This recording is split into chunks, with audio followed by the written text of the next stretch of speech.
बिस्मिल्लाहिर्रहमानिर्रहीम। अस्सलाम वालेकुम फ्रेंड्स, आप देख रहे हैं हमारा YouTube channel CSC guide official और मैं हूँ मोहम्मद इरफान अल्लाह। भाई वापसी की तैयारी हो चुकी है। 9 बजे की ट्रेन है और सुबह 8:30 बजे की बीजिंग से फ्लाइट है। चलते हैं। भाई कचरा तैयार हो गया है, बिलाल ने कचरा दिया है। अभी हम मौजूद हैं बिलाल के अपार्टमेंट। तैयारी हो चुकी है मेरी, ठीक है। और दोस्त सब आप मुझे छोड़ने जा रहे हैं एयरपोर्ट पे।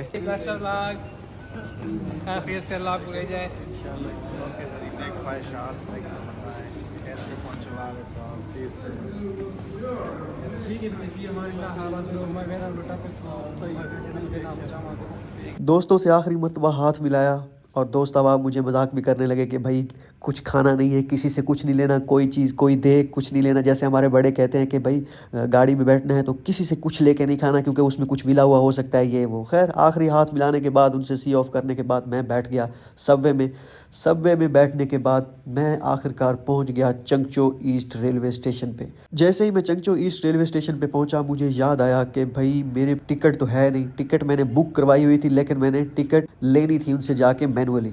तो मैं पहुंचा टिकट वाली जगह पे। यहाँ से आके आप अपनी टिकट जो आपने ऑनलाइन बाय की होती है वो आप यहाँ से उनसे हार्ड फॉर्म में ले सकते हैं। तो भाई अभी मैं पहुँच चुका हूँ चंगचो रेलवे स्टेशन पे और इंतज़ार कर रहा हूँ ट्रेन का। मैंने जाना है बीजिंग। रात 12 बजे बीजिंग पहुँचूँगा।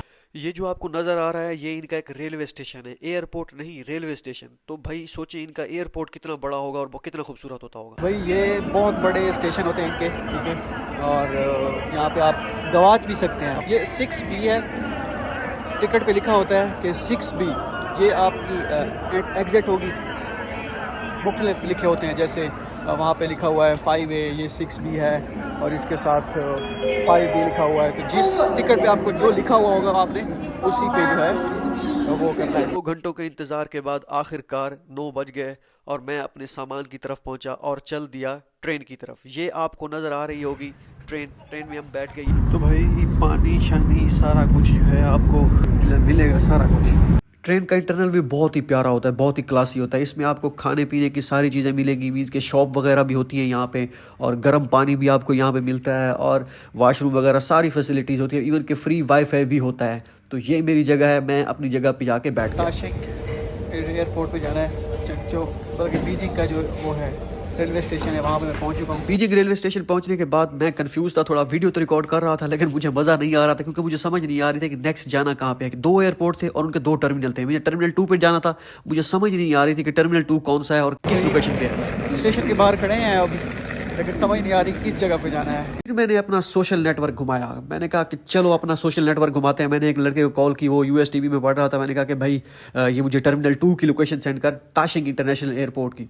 तो उसने कहा कि मैं एग्जैक्ट आपको वही लोकेशन सेंड करता हूँ, आप उसी लोकेशन पे पहुँचे। तो डायरेक्ट जैसे ही उसने लोकेशन सेंड की मैंने दीदी कराई, मीन्स के जो टैक्सी होती है वो करवाई, राइट पहुँच गया ताशिंग इंटरनेशनल एयरपोर्ट पे। इंटरनेशनल है या नेशनल है जो भी है, ये आप देख सकते हैं, बहुत ही प्यारा बनाया हुआ ताशिंग इंटरनेशनल एयरपोर्ट इन्होंने। बीजिंग ताशिंग एयरपोर्ट पे मैं पहुंच चुका हूं, ठीक है।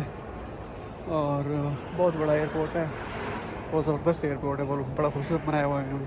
वीडियो रिकॉर्ड करते ही मैंने कहा कि मैं तो नज़ारे लूट रहा हूँ, क्यों ना हो आपको भी बीजिंग ताशिंग इंटरनेशनल एयरपोर्ट या नेशनल या जो भी है, ताशिंग मेन चीज़ ताशिंग है, ताशिंग इंटरनेशनल एयरपोर्ट का नज़ारा आपको भी कराया जाए। तो आप भी इस नज़ारे के मज़े लूटें, बहुत ही ज़बरदस्त है। जब आप जाएंगे इस एयरपोर्ट पर आप कहेंगे भाई कमाल। भाई एयरपोर्ट पर बैठा हूँ, इंतज़ार कर रहा हूँ, ठीक है।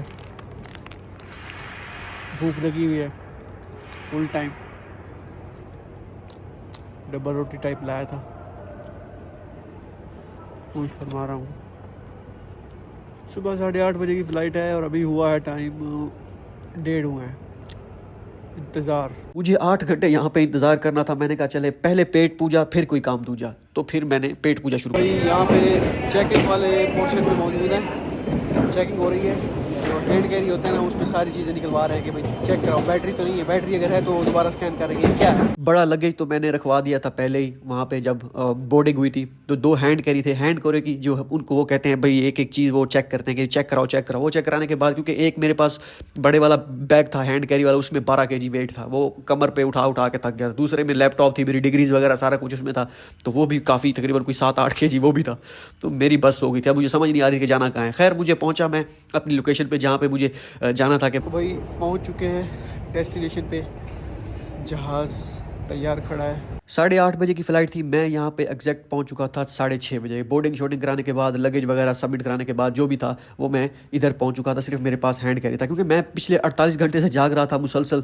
अब मुझे बिल्कुल नींद के झटके भी आ रहे थे। रात को मैं 1-8 घंटा ऐसे सो गया था एयरपोर्ट पे, उसके बाद मैं वैसे ही जाग रहा था। खैर अभी इंतज़ार हो रहा था कि कैसे ही 8:30 बजेंगे और हम यहाँ से टेक ऑफ करेंगे। भाई दिन हो गया है, 8:30 बजने वाले हैं। रात को आए थे, सुबह हो गई है, सुबह हो गई बाबू। 8:30 बजते ही बैग उठाया और एरोप्लेन की तरफ रवां दवा हो गया और आज़ाद बादलों से होते हुए फिर हम पहुंच गए आखिरकार ग्वांगचो, जहां पे 4 घंटे का स्टे था और उसके बाद मैंने पहुंचना था पाकिस्तान लाहौर। ग्वांगचो लैंड कर चुके हैं, ठीक है, और 4 घंटे यहाँ पे स्टे है। टर्मिनल 2 पे पहुँच चुके हैं, ठीक है। अभी 12 बज रहे हैं और हमारी फ़्लाइट है 4 बजे की, ठीक है। अभी इंतज़ार कर रहे हैं, मुझे प्यास लगी हुई है। ग्वांगचो स्टेशन टर्मिनल 2 पे हमें 4 घंटे इंतजार करना था। मुझे प्यास लगी थी और मेरे पास कुछ था नहीं पीने को क्योंकि पानी मैं ख़त्म कर चुका था। खैर बाद में फिर मैंने शॉप ढूंढ ली थी और शॉप ढूंढ के जो है वहाँ से मैंने चीज़ें बाय कर ली थी।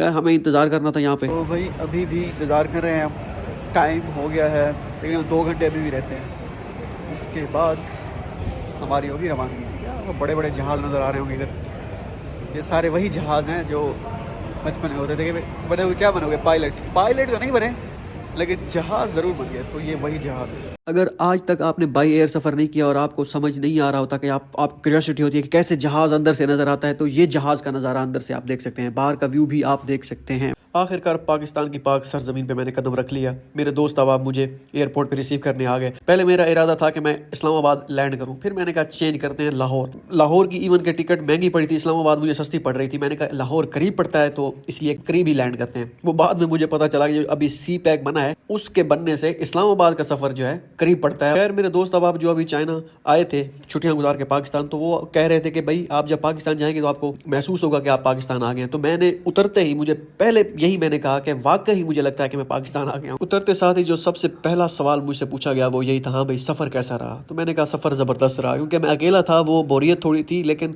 सफ़र बहुत ही स्मूथ था, कोई मसला नहीं बना। क्योंकि थोड़ा बहुत वज़न में जो मेरे साथ था उसका थोड़ा मसला था, बाकी ऐसा कोई इतना मसला नहीं था। बारिश भी आ रही थी उस वक्त और मेरे जो साथ दोस्त अहबाब थे उनको भूख भी लगी हुई थी, क्योंकि उन्होंने कहा कि अभी नाश्ते पे हैं, नाश्ता किया हुआ है, अब हमने कुछ खाना है। मैंने कहा चलो ठीक है खा लेते हैं, पहले यहाँ से तो निकले। खैर फिर हम गाड़ी की तरफ रवाना हुए। मेरे दोस्तों ने पूछा हाँ भाई सुनाओ क्या हाल है, क्या सीन है भाई। मैंने फिर उनको भी यही कहा कि भाई फाइनली पाकिस्तान पहुंच चुके हैं और पता लगता है कि वाकई पाकिस्तान पहुंच चुके हैं। फाइनली पहुंच चुके हैं पाकिस्तान में, अल्हम्दुलिल्लाह लैंड कर चुके हैं, सेफली लैंड कर चुके हैं, कोई मसला नहीं बना।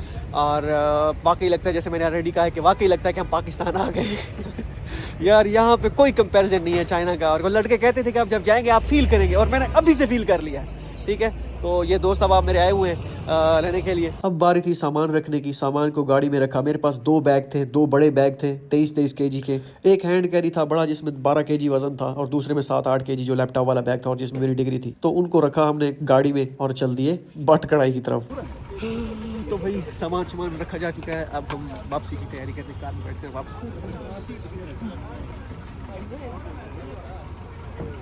उधर मैं गाड़ी की पिछली सीट में बैठने वाला था, लेकिन दोस्तों ने कहा कि भाई आज तेरा प्रोटोकॉल का दिन है, तू आज फ्रंट सीट पे लग। मैंने कहा ठीक है फ्रंट सीट पे बैठ जाते हैं। दरवाज़ा खोला और फ्रंट सीट में बैठ गया मैं। जैसे ही सब लोग गाड़ी में बैठे तो हम पहुंच गए आखिरकार बट कढ़ाई।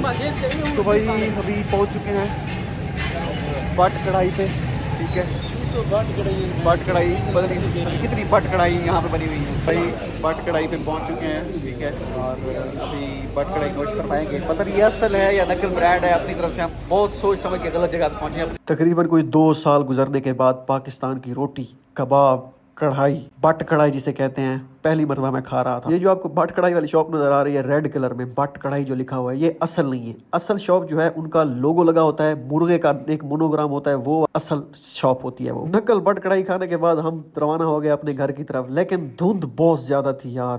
तो भाई धुंध बड़ी शदीद है, ठीक है। 2 बज रहे हैं रात के और हम अभी तक जो है घर नहीं पहुँचे।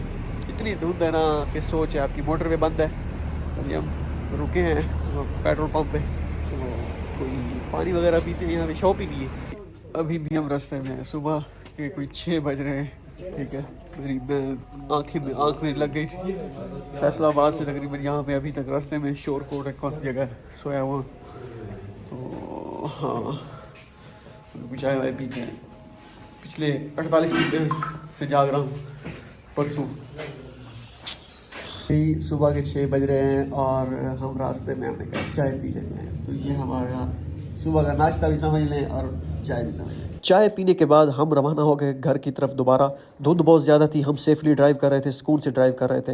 रात का सफ़र हम कर रहे थे और दिन हो गया हमें ड्राइव करते करते। मैं 8:30 बजे मैं लैंड किया था, मैं घर जाते जाते सुबह 8 बज गए। 12 घंटे हमें लग गए लाहौर से लिया आते हुए। फाइनली मैं अपने देहात, अपने गाँव चक नंबर 120 टेल इंडस पहुँच ही गया। ये मेरे चक की सबसे बड़ी गली जिसे कहते हैं, मेन गली यही है। ये शॉप बिल्कुल छोटी हुआ करती थी, अब इसको चेंज करके अपग्रेड कर दिया गया है। सुबह का वक्त था, सुबह हम पहुंचे थे, तो इस वजह से आपको यहाँ पे नजर नहीं आ रही होगी जनता। मुझे तो ऐसा लग रहा था कि सुनिया हो जन गलियां ते विच मिर्जा यार फिरे, क्योंकि ये गली हमारे गांव की मींस के चक हम गांव को ही कहते हैं, उसकी मेन गली है। मेन गली पे ही हाई स्कूल है। ये वो हाई स्कूल है जहाँ से हम फारिग तहसील हुए। 2010 की हमारी मैट्रिक है। अभी जो पढ़ रहे हैं, जो स्टडी कर रहे हैं, तो आप अंदाजा कर लें कि हम कितने सीनियर हैं, क्योंकि हाँ, वन से सीनियर ऑलवेज ए सीनियर। भाई फाइनली अल्हम्दुलिल्लाह मैं घर पहुंच चुका हूं, ठीक है। और यहीं से किस्सा शुरू हुआ था और यहीं पे ही तमाम हो गया है।